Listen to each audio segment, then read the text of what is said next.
What's a good word, everyone? It's your boy DKB here. I just want to say thanks for all the support. The channel's been steadily growing, and the number you see below, you can drop a text, shoot a voicemail, any ideas, topics, collabs, etc. you guys want to see. I'll include them in future videos and live streams, and I'll catch you again. Be easy. What's a good word, Jets fans? It's your boy DKB here, and we're breaking down another member from our 2024 New York Jets draft class. Today, chatting about quarterback Jordan Travis out of FSU, who we traded up for to select in the 5th round as the 171st overall pick. And this is the biggest mystery on our roster, not just in the quarterback room, but on the roster as a whole. And for people that thought he had starting level ability, and for those that really thought that maybe he just develops into a long-term backup quarterback for us, either way, he's in a bit of a predicament right now, right between a rock and a hard place, because the regime that drafted him is no longer in play. And Aaron Glenn, Darren Muji, they have no commitment to him. It's not like he can get a endorsement of any kind from Aaron Rodgers or Tyrod Taylor per se, based on what he's been able to do with the team, because he hasn't. He's been rehabbing for the better part of 2 years here. So you have no idea what the on-field product looks like, other than going back and looking at his final year at FSU, which granted was really good, right? 10-0 record, undefeated. As a whole, if you are in the camp that Aaron Glenn will give him a shot to stay on this roster in whatever capacity it looks like. And I think we'll keep 3 quarterbacks, which is why I'm hoping we have about 5 guys leading into the offseason, so that every single person is being challenged to whatever degree that ends up looking like. He at least fits some of the criteria.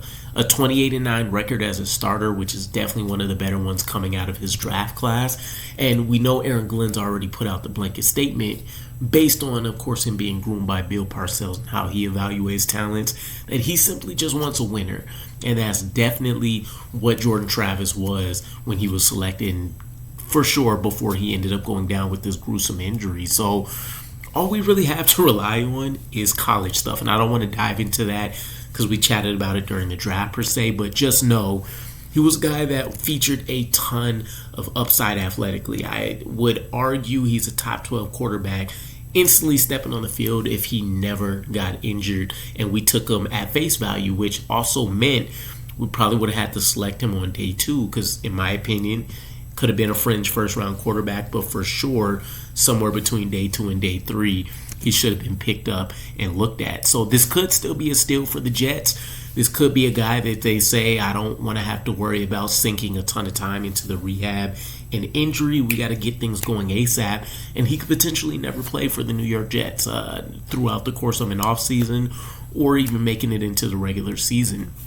I will say, to back up some of those arguments, he finished 5th in Heisman voting, of course.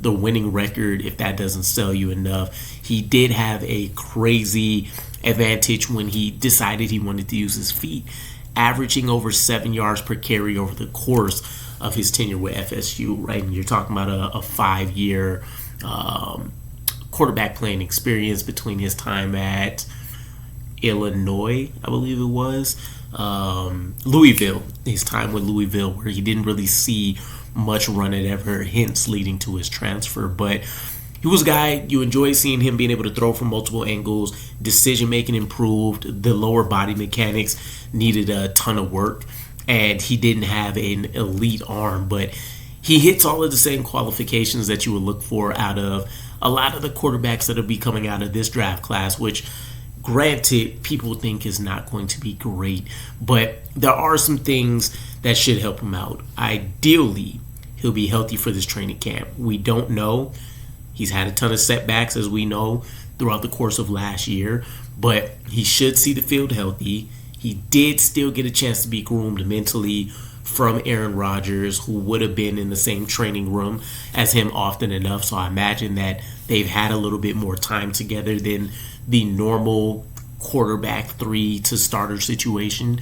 He still would have been groomed by Tyrod Taylor, and Taylor's probably still the best guy and potential starter for us next year to show him how to be a pro, a consummate pro at the NFL level, and how to take the skill set that he has and apply that at this level. An underrated move for us, and this is something that I think will probably become a little bit more of a norm. We did give a futures contract to Ontarie Pokey Wilson, and this was a teammate of his from FSU, a pretty significant enough piece to that FSU wide receiver room. It gives him a familiar face, somebody he can go to automatically have chemistry with, and hopefully be a go-to target for him. You need that. You're going to, again, be looking at a total reset here. So to have somebody that he can trust off the bat, that kind of knows his thinking, the process, how he'll go through things, should help him out and maybe give him a leg up over a guy like Adrian Martinez, for example, and whoever else we decide consequentially that we do want to bring in. So I don't know what we do here with him, to be honest. I still want to see him get his fair shot at things, but it's so in the air. And hopefully his rehab goes well. We haven't really heard a peep whatsoever about what's going on. I wouldn't even say any of the moves that we see happen this year, whether we trade for Matthew Stafford and some kind of crazy pick, whether we look to obtain backups or we look to invest in a draft as well. I think all of that still just sets the stage for immense competition for Jordan Travis. So let me know what you guys think. Ultimately, though, could this still be a hidden gem for us, assuming he finds a way to stay and remain healthy, or should we call it quits? And I assume you still try to carry him on the roster if you can, but maybe you do just cut bait and you move forward at resetting the quarterback room as much as possible. I don't know, but let me know where you guys are at with it, and I'll catch you again. Peace.